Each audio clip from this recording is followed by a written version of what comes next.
Ooh, I'm gonna just taste this one little piece right here that's already broke off. Mmm. Mmm. Mmm.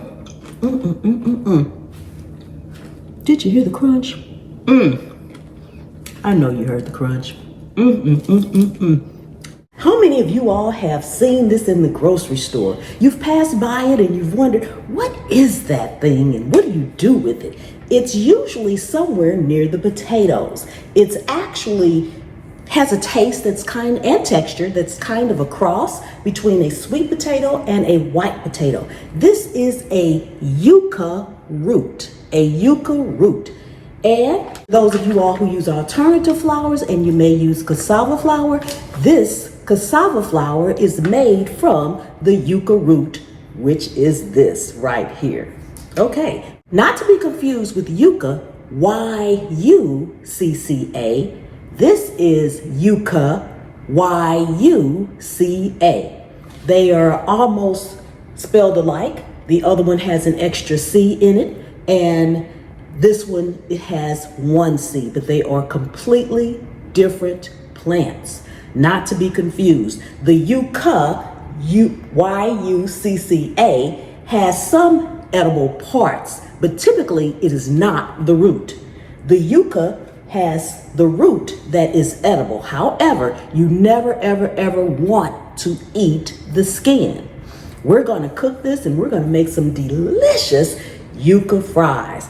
The yucca tastes a little bit nuttier than potatoes, but it has way more health benefits, and that's why I like it. The yucca, Y-U-C-A, is very high in vitamin C, potassium, antioxidants, as well as fiber.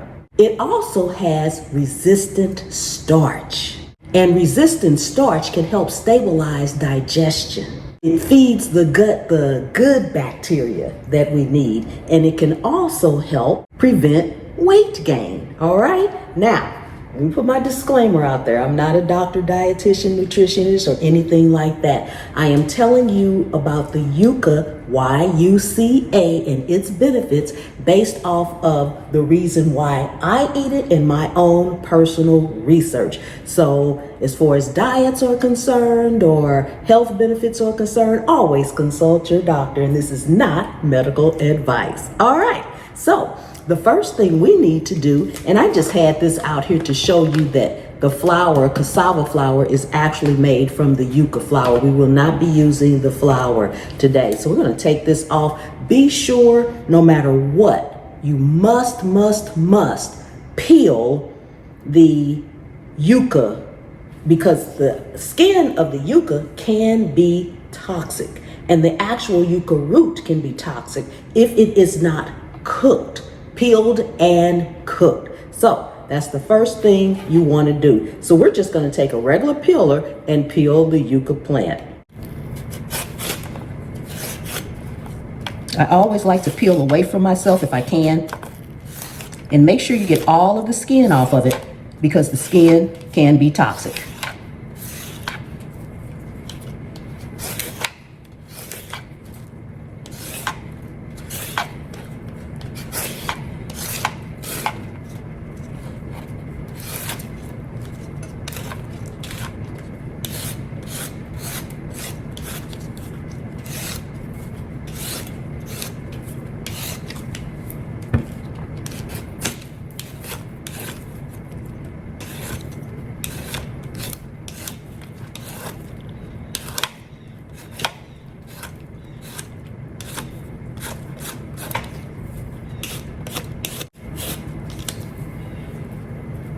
And it should look like this once it's peeled. Now we want to cut off both ends of it.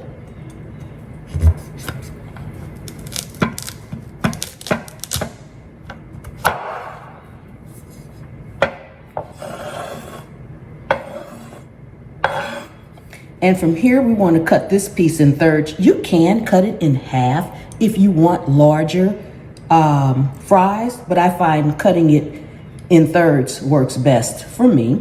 So you want to cut it, and it's kind of hard. So you want to cut it in thirds.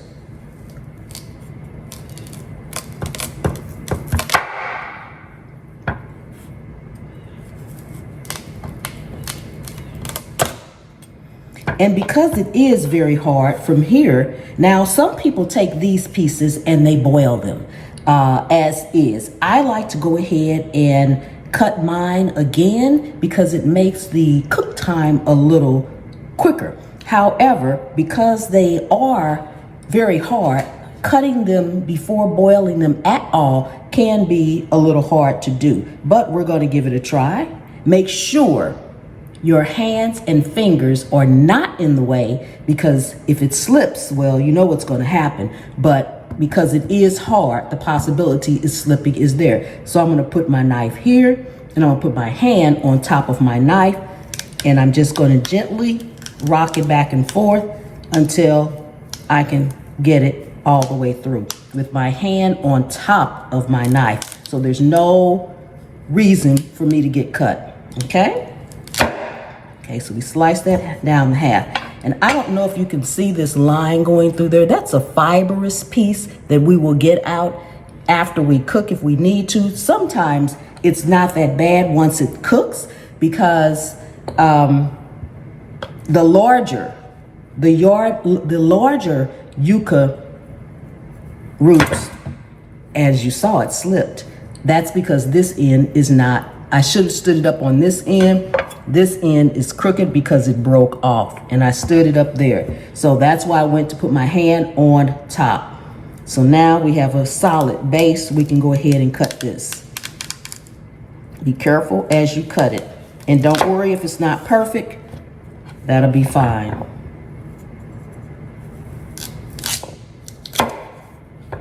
Now we're going to cut these into smaller strips. These are amazingly delicious as well. And you can keep them in whatever size you want. I'm not a fan of having them this big, so I like to cut mine down just a little bit smaller.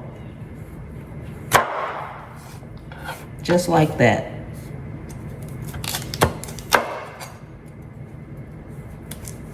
Again, make sure you keep your hand away from your knife's blade.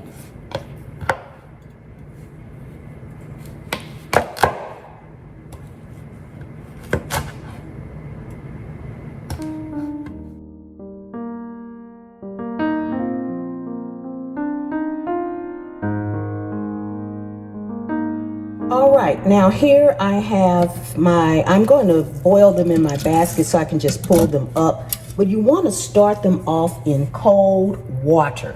All right, so don't boil your water first. I'm just now turning my stove on, and I'm going to put these in there and make sure that they are covered by an inch or two of cold water.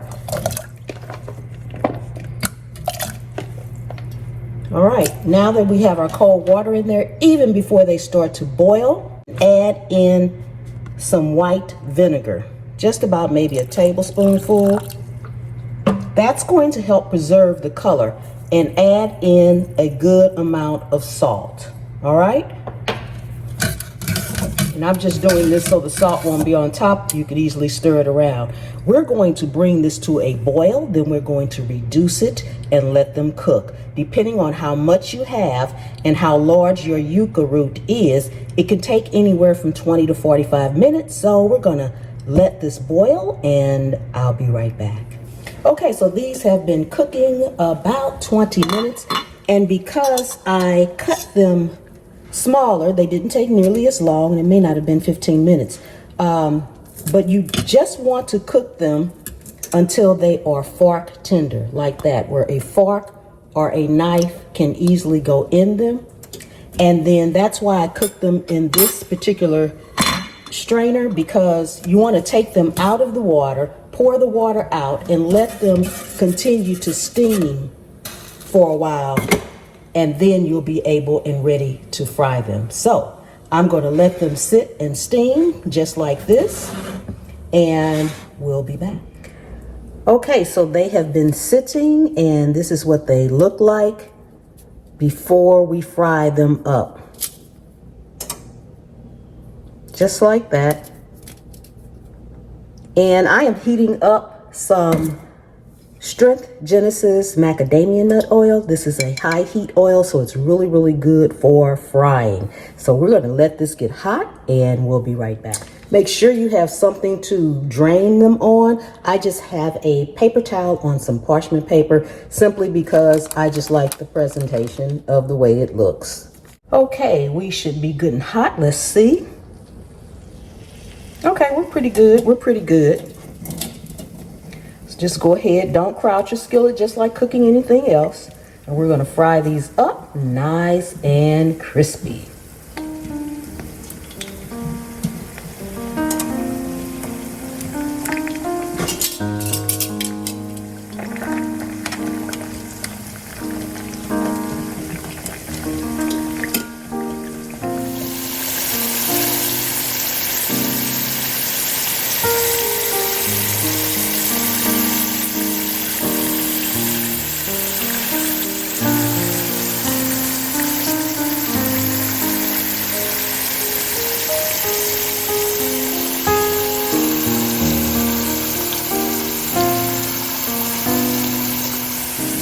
Okay, these are pretty much ready to come out.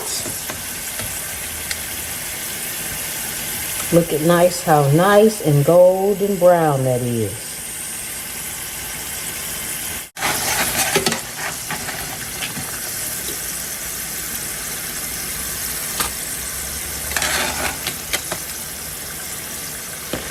Once they come out, I like to sprinkle some of my Pam's Prep all-purpose seasoning right on them while they're nice and hot, and it sticks to them really well. Gives them an amazing flavor.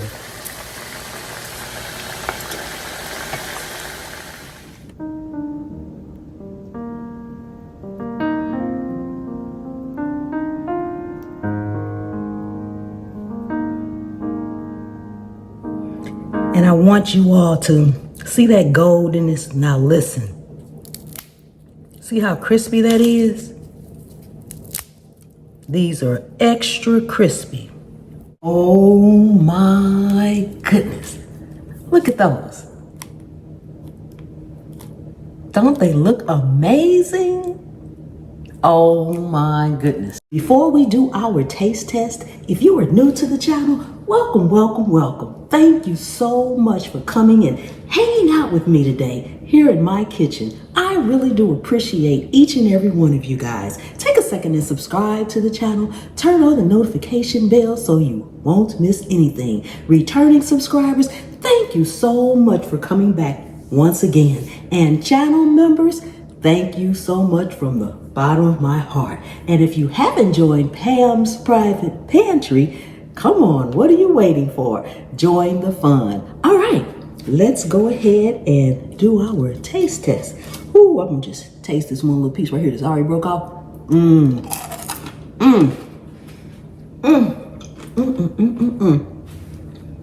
Did you hear the crunch? I know you heard the crunch. Let's do it again to make sure you hear the crunch.